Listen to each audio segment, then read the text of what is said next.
So we'll just look at some of the buildings. So this is a very special shaped building,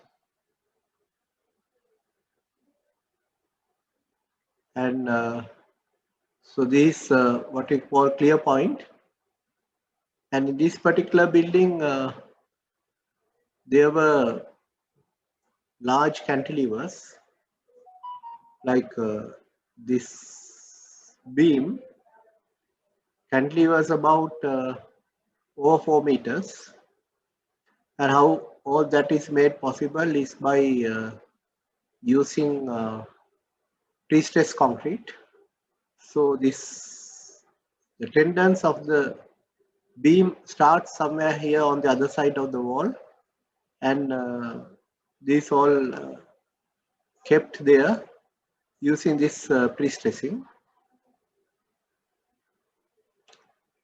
So this is the Sky Garden building, and this is the Fairmount building. And in this particular building, the building actually turns by 45 degrees at the top of the car park. And this is Cascade Monarch. And in this particular building, originally it was planned as an office building, and they constructed only the first 3 or 4 floors, didn't construct the tower, but later they thought it's better to have an apartment building. So all these columns were strengthened, and then the apartment tower came on top of the strengthened columns. So there is a model of that particular building, and here you see that at this level you get car parks and shopping complex and all that. Above that you get a tower which is used as apartment building. So so if you look at a building like this, in the top part you get shear walls, columns, slabs and all that.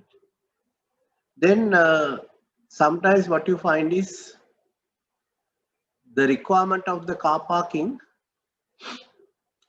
will not allow you to continue all these structural elements to the ground level.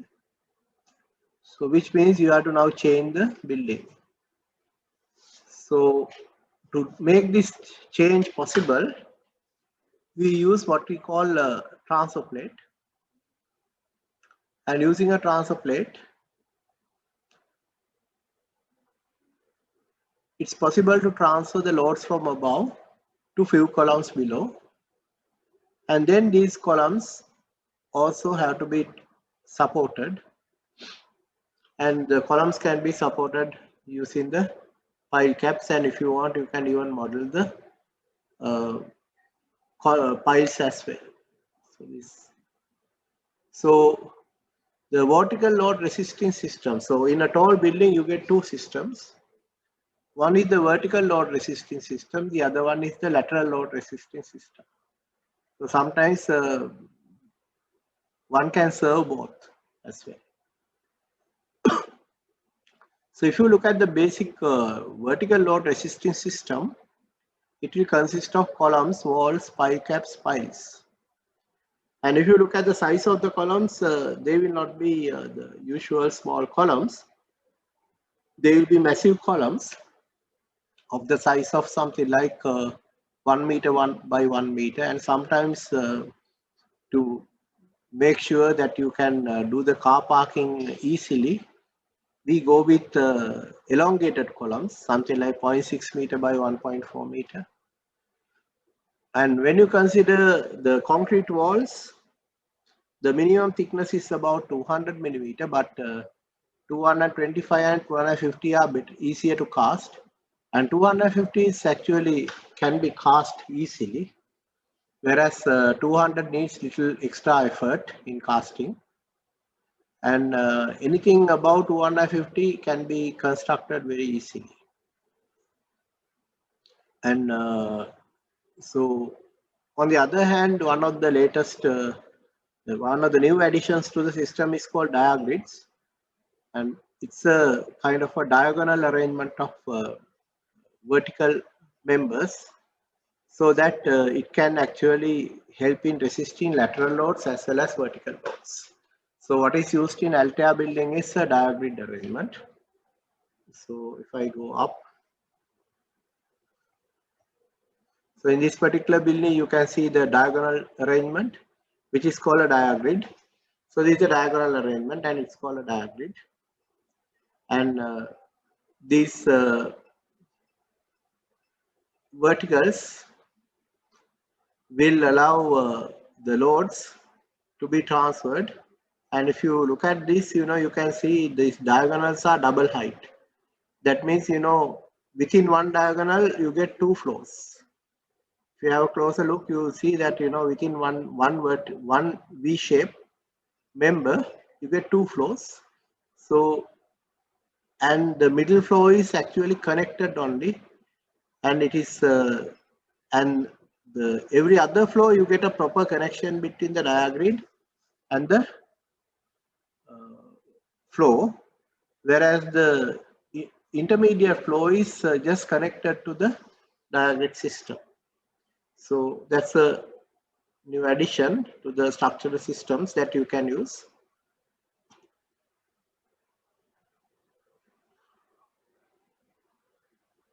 So basically the wall thicknesses 200 millimeters is the minimum. And when it comes to reinforcement in the columns, generally 0.4% is the minimum in columns, whereas in the walls the minimum can be 0.4%, but if when you are using Eurocode, they allow you to go down to 0.2%.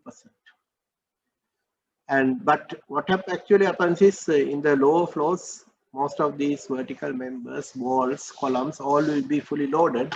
So you'll find that usually you'll need about 1 to 1.5% reinforcement. Sometimes you can have columns which are having about 2 to 3% reinforcement as well.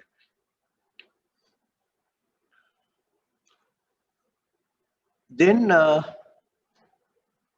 when you have walls having with more than 2% vertical reinforcement, then you have to actually make sure those reinforcement is properly restrained.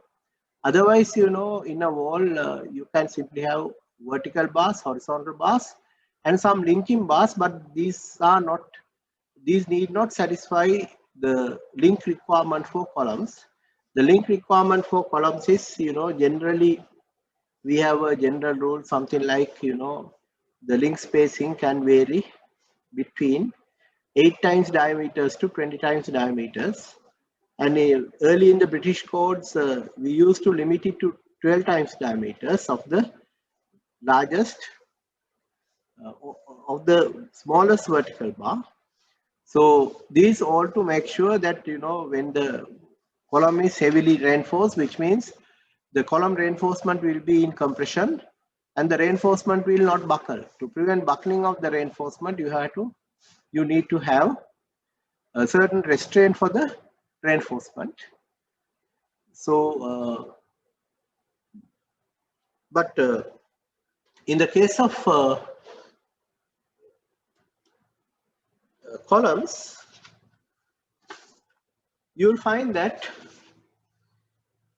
we have columns. In case of earthquakes, always the hinges will form somewhere here, and hinges will form somewhere here. So because of that, we can have closely spaced links in these areas. Something like 125 center to center could be common in this area, but other areas you can go for something like 12 times diameters to 20 times diameters. And I generally prefer something like 8 to 12 times diameters for the links in the column. So whereas at the top of the column and at the bottom of the column, you can have extra links, and that is the reason is that's where you can get plastic hinges formed.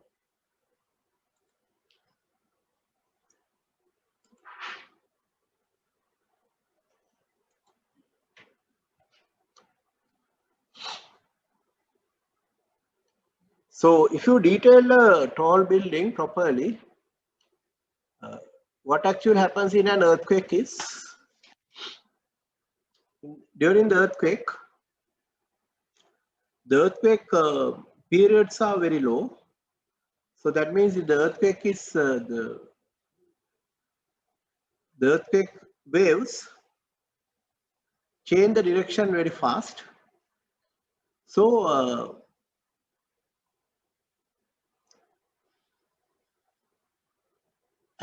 if you look at the frequency of the earthquake and the frequency of the smaller buildings, you will find that frequency of the smaller buildings are pretty close to the frequency of the earthquake, and because of that reason you can get amplifications.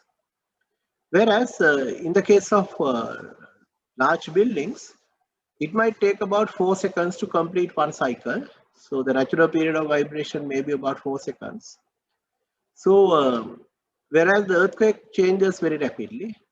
So by the time the building responds to the earthquake, you will find that earthquake has almost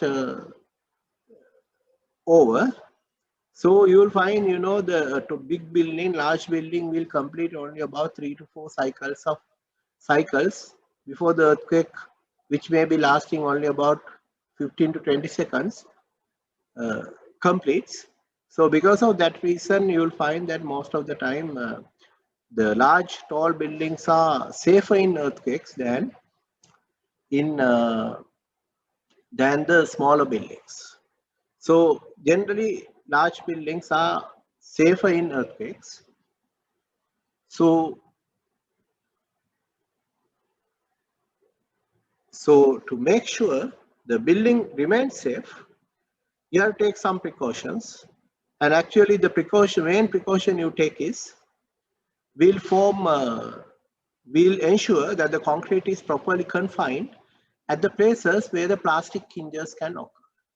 And as I explained earlier, the plastic hinges generally occur at the floor levels, just above the floor level or below the floor level, and in the beams very close to the column. So in those areas, we ensure that the tall building is provided with adequate confinement, especially for beams and columns. So in addition to that, when it comes to piles, we'll make sure that all the piles are properly connected at the ground level by using ground beams and slabs. And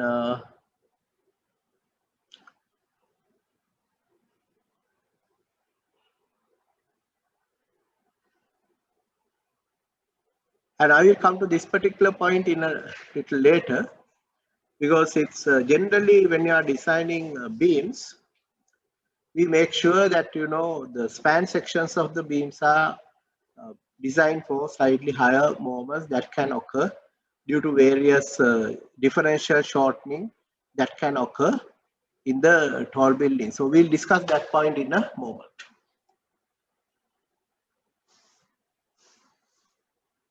So we'll first talk about these transfer beams and transfer plates.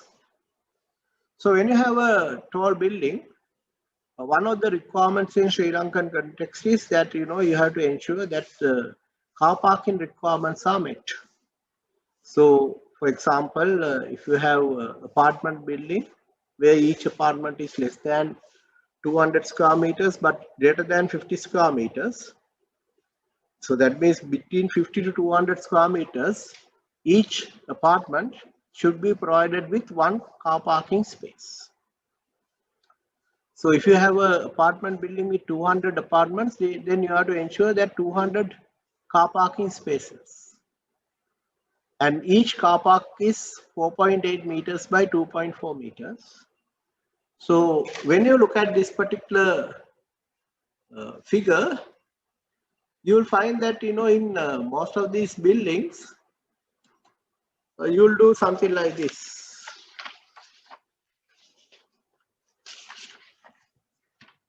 Most of these buildings,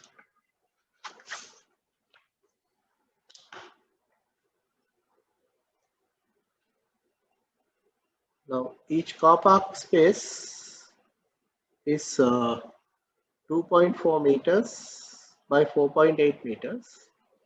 So you will combine 3 car parking spaces and then provide a column. And here also you will provide a column. So you will find that here you get a column, here you get a column. And the same column will be repeated again after 3 car parking spaces. So you will find that in the ground level you might be having a grid spacing of 8 to 8.2 meters, depending on whether these columns are 400 millimeters wide or 600 millimeters wide. The length of the column can be about 1.5 to 2 meters. So you can see you can create very large columns by having a grid spacing like this, where between two grid lines you can park 3 cars. You can park 3 cars. So automatically you will settle for some grid arrangement like this. The other possible arrangement is, instead of having 3, you will go for 2 car parking spaces. And go for this, but it's less likely because then you will end up with a lot of columns. So this is another arrangement. So car parking dictates what you are going to do below the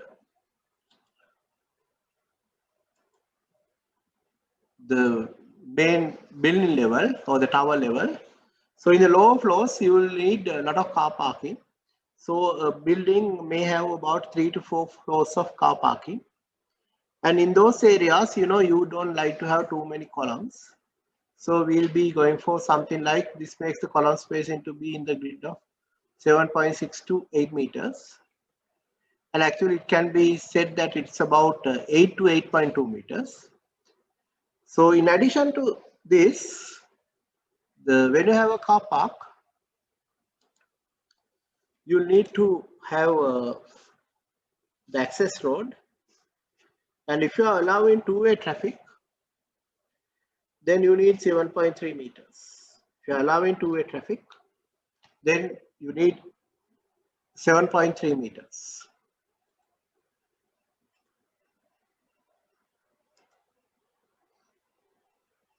And generally the access ramps will have a maximum gradient of about 8 degrees. So the car parks are generally arranged on split level to reduce the length of the ramps. And so the idea is, rather than going from one floor to the other, which might involve a climb like 3.2 meters.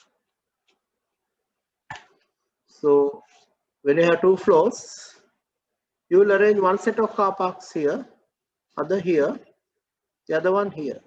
So when you are moving from one level to the other, what you need to travel is only 1.5 meters, so whatever the half the floor to floor height. But in car parking floors, generally we keep the floor to floor height somewhere around 2.6 to 2.8 meters, because greater heights are not necessary. The height of a vehicle is about 2.1 meters maximum. So in the car park areas, you can have heights between 2.4 and above. So to allow for structural elements and so on, you might end up with something like 2.6 to 2.8 meters for the car park areas. So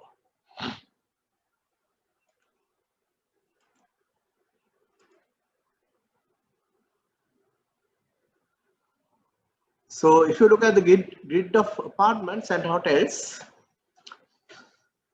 that you are going to get above, the grid arrangement can be very different to car parks. But in the case of commercial buildings, sometimes you might be able to retain the same grid arrangement, but not in hotels and apartment buildings. So generally in the apartment buildings and even in hotel buildings, you'll find that the grid spacing of about 5 meters is preferred.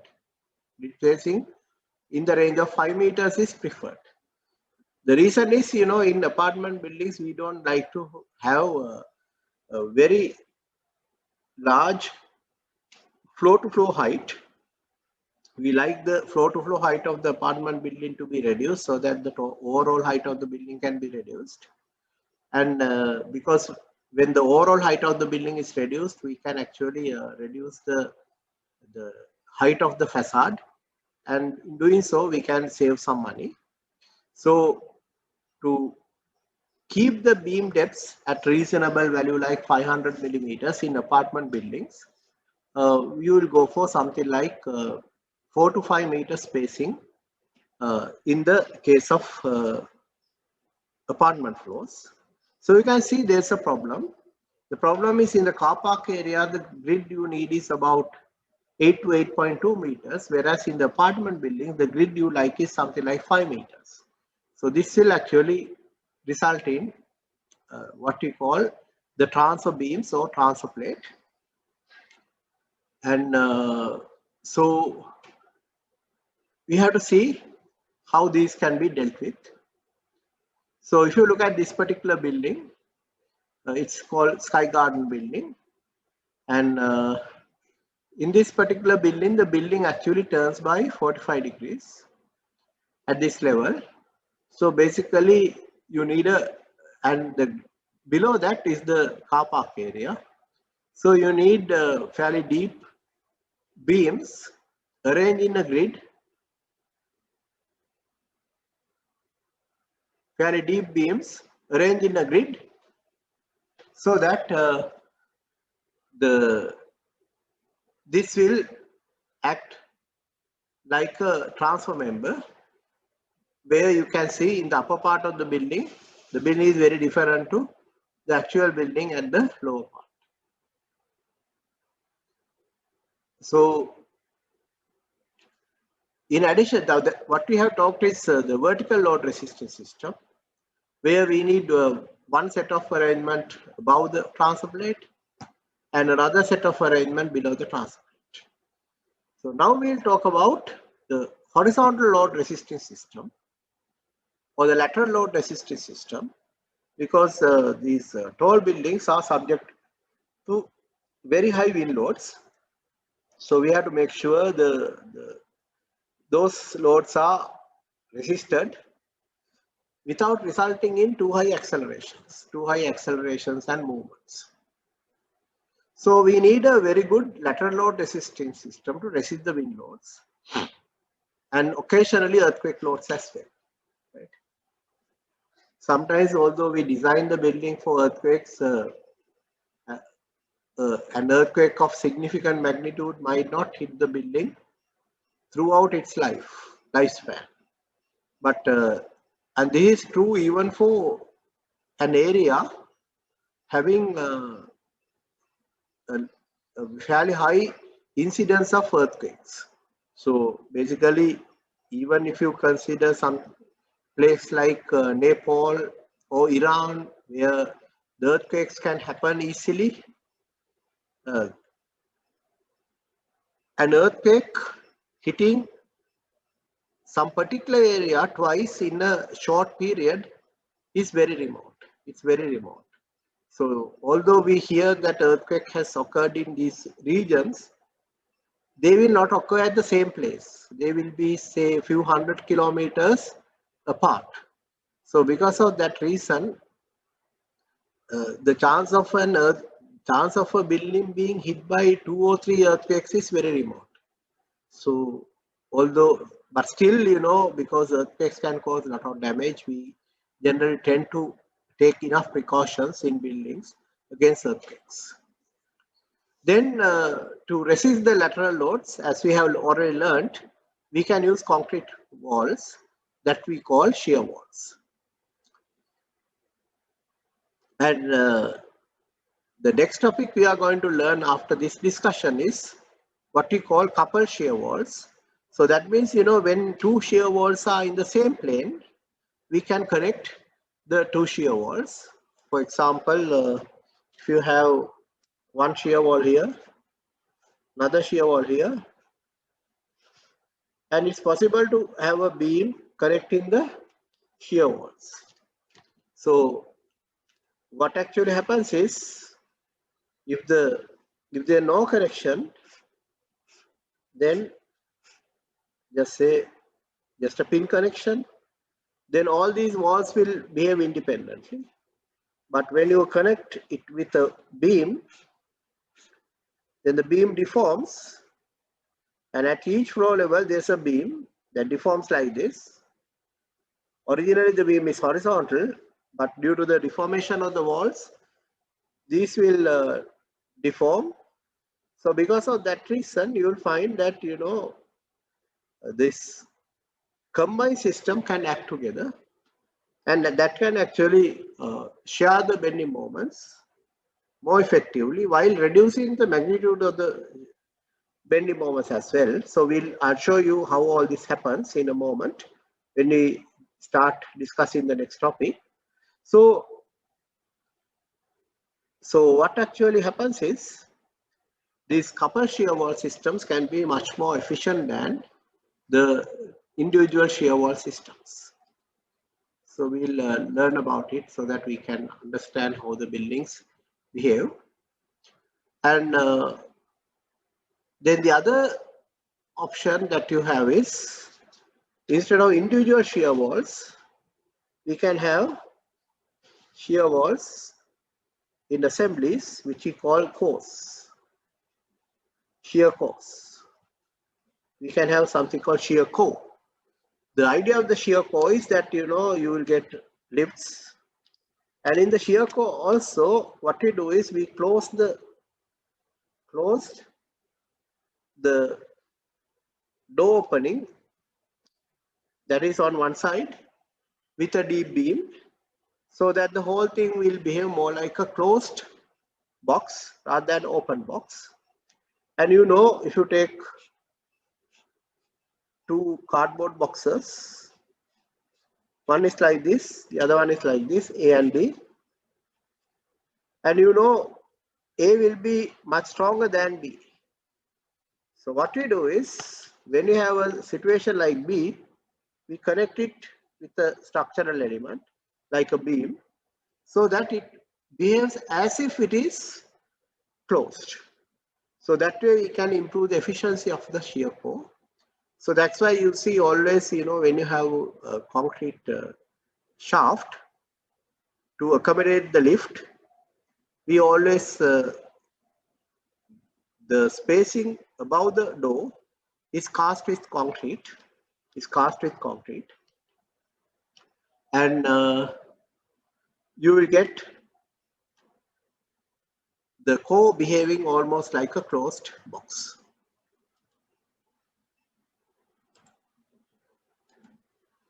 And then now we discuss this particular point. When the number of floors is less than 10 floors, we can assume that the shear wall will carry all the lateral loads. So last time I did not have this facility, so I'll just discuss that point. And so when you have a building, there can be few frames like this, and you might have the lift core, something like that. Generally we prefer this to be in the center, but for the time being, we'll assume it's something like this. And provided that we do something to balance the wall, so that this way, when the wind loads are acting, the building does not twist.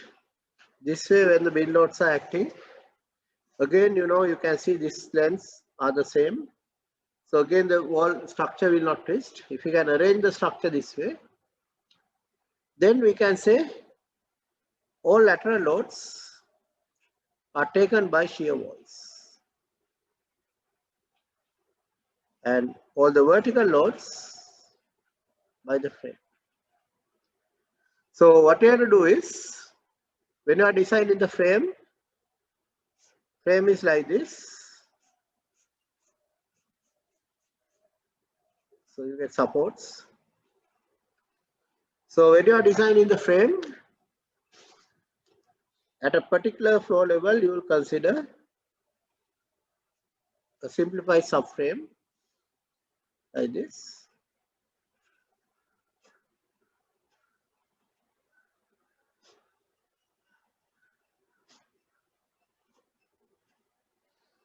You will consider simplified subframe like this. Then you will apply pattern loading. So first you will apply 1.35 GK plus 1.5 QK, and then you will go for pattern loading like this. This again 1.35 and 1.5. Here you get 1.35, and you will go for another pattern like this, and then you can get a bending moment envelope, and you can do the design.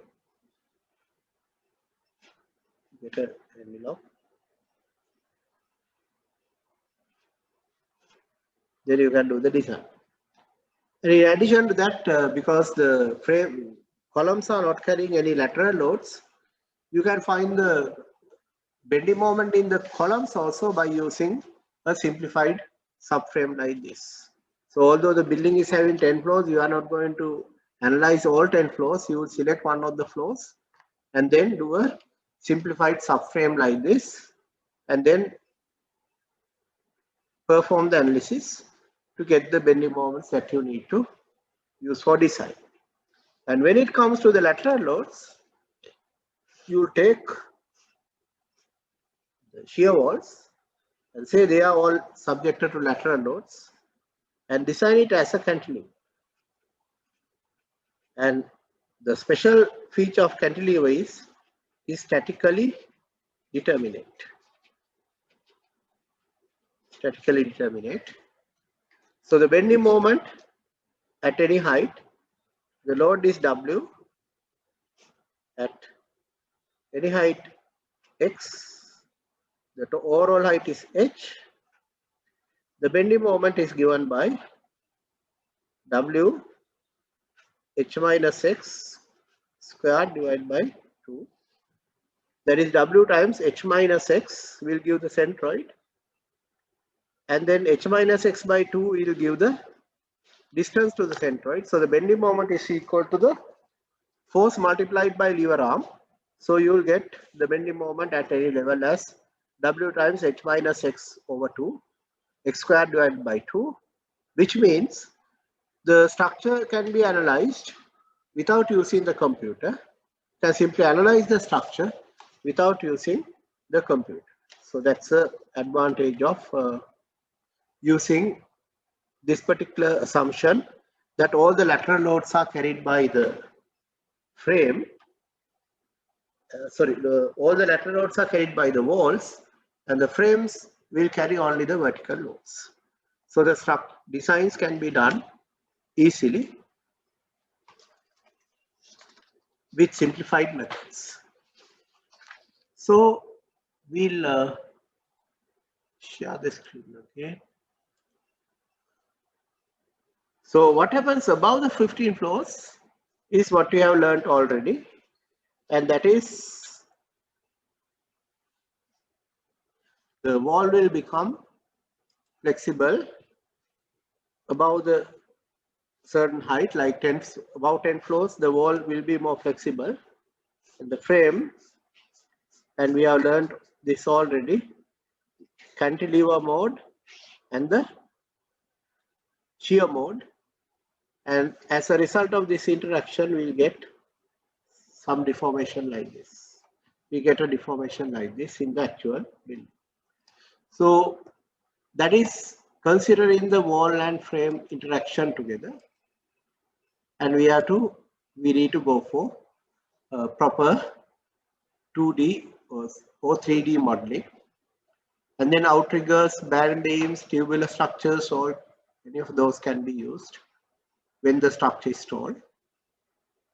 And this actually shows a kind of a reasonable heights for different systems. A rigid frame and shear, and then belt trusses, frame tubes, so all different types of systems. And on internet you can download this type of things easily for different systems. So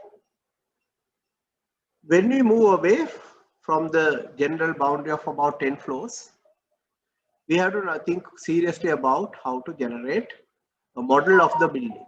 How to generate a model of the building. So if I show you some example,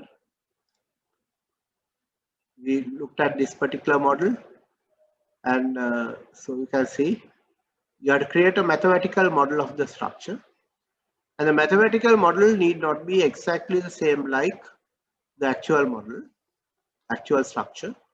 So it can be slightly different. So you have to create a mathematical model. So tall buildings are complicated structures. So you have to actually come up with a simplified mathematical model to do the structural analysis. And so you can use general purpose programs like SAP 2000 or programs specifically made for buildings like ETABS, Midas, Gent. And certain programs are stronger in certain aspects. So Midas Gent is said to be stronger with axial shortening effects. So what we need to do is, when you have a building, first create a mathematical model on paper and then use those data to create the computer-based mathematical model.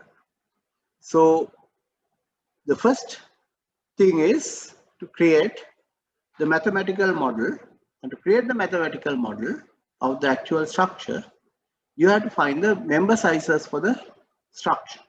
So once you find the member sizes for columns, beams, slabs, and so on, then we can start guessing the type of answers we should be getting by doing simple hand calculations. So once you make the mathematical model, you can verify whether you are in the range closer to the, what you call the answers given by mathematical model, answers given by manual calculations. So in that way, you can ensure that you do not have major errors in the computer model. So if you are getting something reasonable to what you expect, then you know that you are actually in the close range, and then the mathematical model that you created on the computer is a reasonable one. The reason for doing this manual calculation is to make sure that you do not have major errors in the computer model that you make. So basically, one of the basic calculations that you do is, when you have a grid of the building, here the grid of the building on the plan. So this is a plan view, and one of the assumptions that we make is based on the tributary area. So for this particular column, the loads in this area will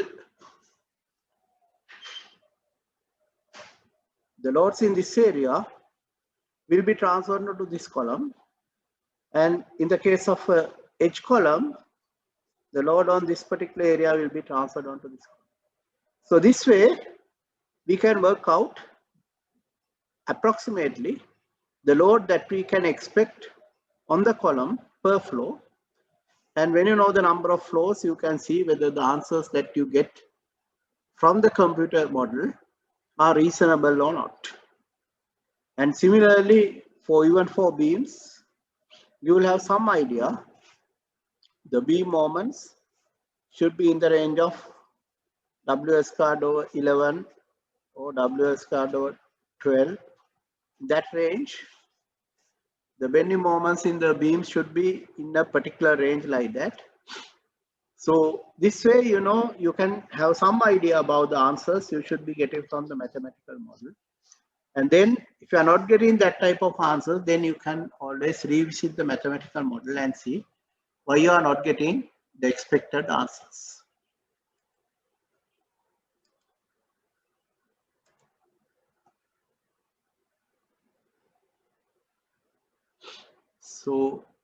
So you need to have some understanding of how to get the answers for the mathematical models. Approximately by doing manual calculations. So when you do the actual model, you can always verify whether you are in a reasonable range. So these are some of the latest buildings which are fairly tall. So we'll look at some of the fundamentals and applications. So if you take any building, you cannot have a building that is going to move only in one direction. So basically, when you have a building, we expect the building. The ideal situation is it will move this way, it will move this way. But what actually happens is, in addition to these two movements, there might be certain amount of twisting in the building as well. So the building will start twisting like this rather than moving. So there can be some twisting in the building. You know, it's not possible to make it zero. So even if you have a building that twists to a certain extent, generally the columns, beams and walls will not be subjected to torsional moments. Then you will ask why. So the reason is, so even if the building twists, if you have two walls like this, the building twists, then there will be a bigger force on this one than on this one. So the forces will be like this. So what actually happens is, if you have three walls like this, four walls, the building is twisting, then what increases is not the twisting moment on the wall. What increases is the lateral load on the wall. So you will find this wall is subjected to a higher force than the wall here, because the building is twisting.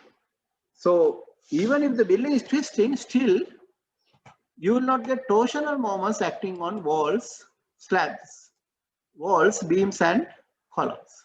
So that is one of the things you have to understand. So even if the building moves a little bit, still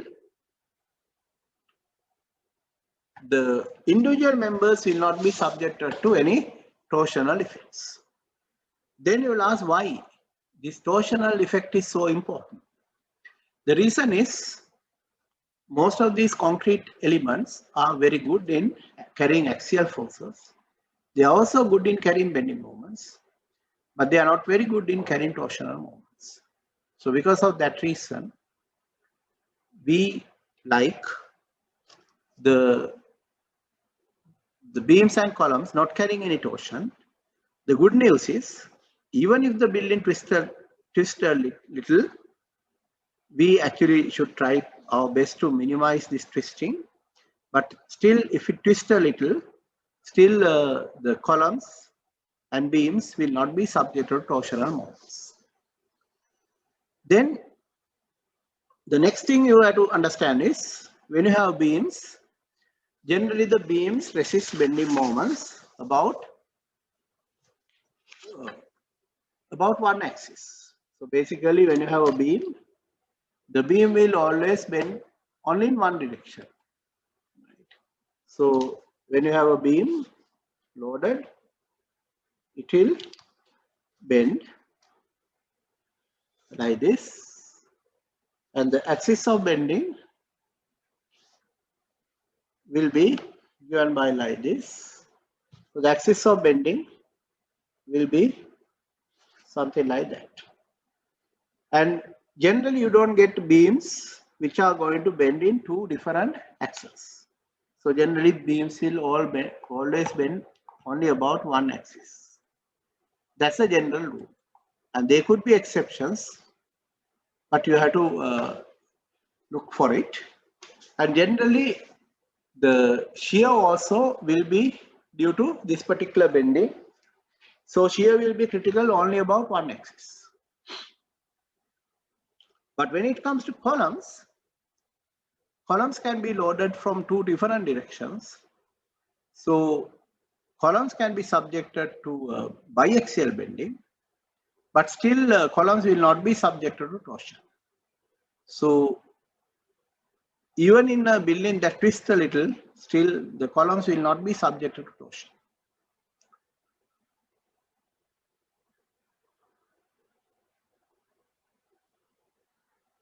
So when you consider a concrete wall, so when you have a concrete wall, here is a concrete wall, is a wall elevation. So when you look at the plan view, wall is a thin element like this. So this type of walls are very good in carrying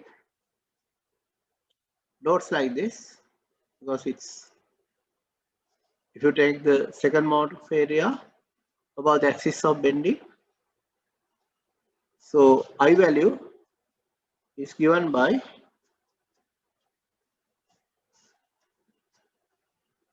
1/12 b h squared. So you can see I value is very high. So this wall is very good in carrying lateral loads. But how about, so if you look at this from the elevation, it will look like this. How about out of plane effects? A moment like that, yeah, it's not good. It can buckle easily because it's a very thin member. So the concrete wall is very good in carrying in-plane loads. These are out of plane loads. The wall is not very good. The wall is not very efficient. So we should try and minimize the moments transferred onto the wall. And how we achieve this is, generally when you have a wall, and if you want to minimize the bending moments transferred onto the wall due to a concrete slab supported by the wall, what you do is, at the beam column junction, you will provide some reinforcement at the top. But for the analysis of the slab, you will consider it as pinned. And general rule is, we limit the length of the top bar only to about 45 times diameters from the face of the wall. So when you do this, there will not be sufficient anchorage length and continuity of reinforcement to generate a hogging moment here. And if you generate a hogging moment at this junction, then the wall can be subjected to a high bending moment, and that can actually cause additional problems. But still, when you are designing, because there will be an axial load, generally we consider that this axial load can act with the eccentricity of 20 millimeters. An eccentricity of 20 millimeters.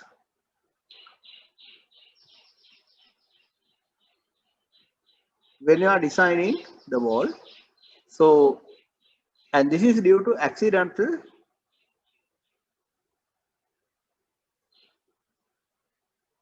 eccentricities. So that means due to construction tolerances, variations, you can have little bit of eccentricity for the loads. So we generally consider minimum eccentricity of 20 millimeters for the axial load, so that it will generate an out of plane bending moment, and we can check the shear wall for this out of plane bending moment as well. So that is to ensure that the shear wall has adequate capacity in both flexure and vertical load, the axial load and flexure, in addition to resisting in-plane loads. So when it comes to in-plane loads, what actually happens is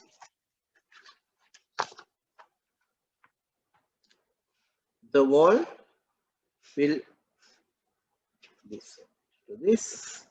there will be N and M.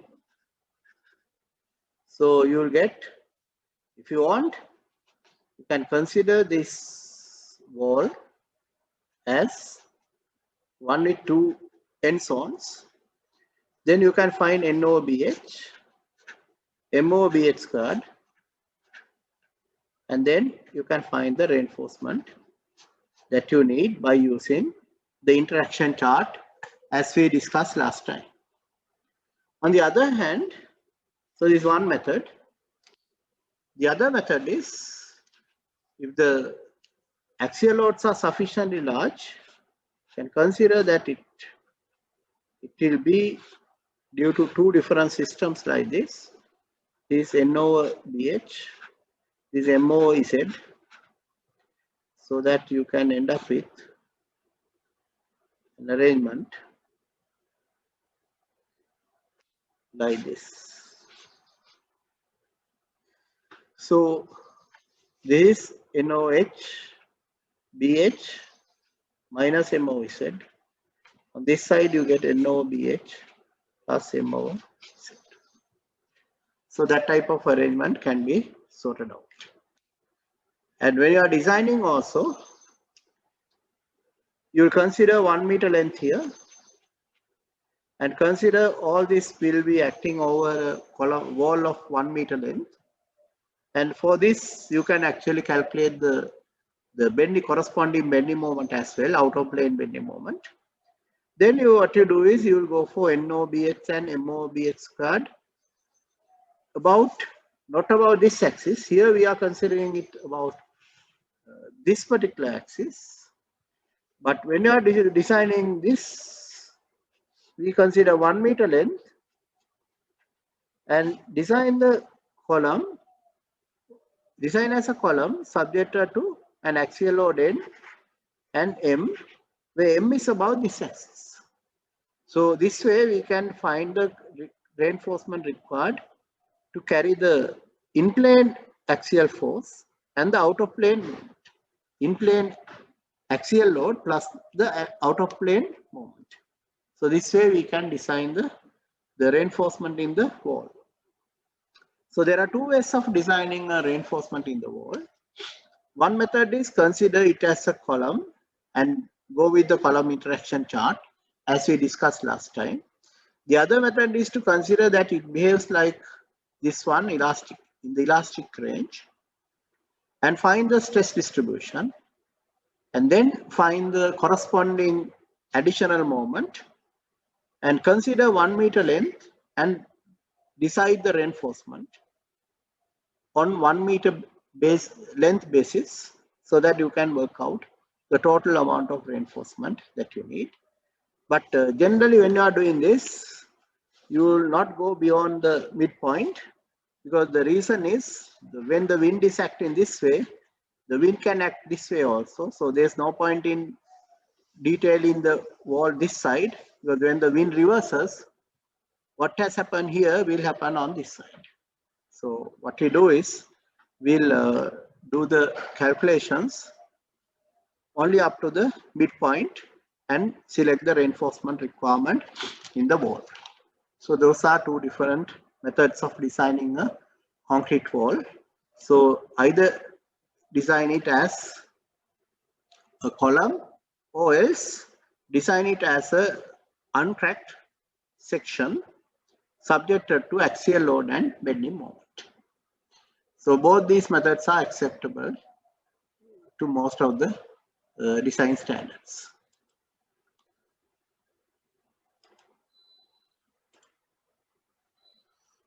So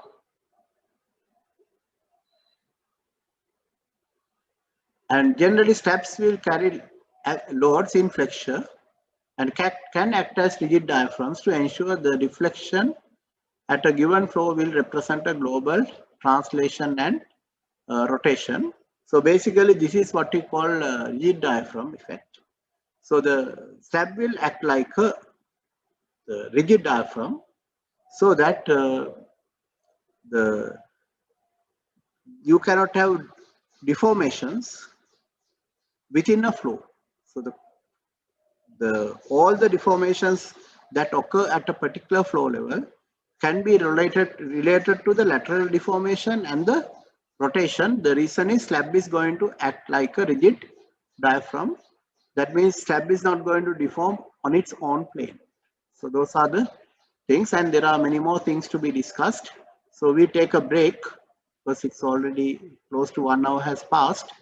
So we take a break and we'll start around 2:30 again. Okay.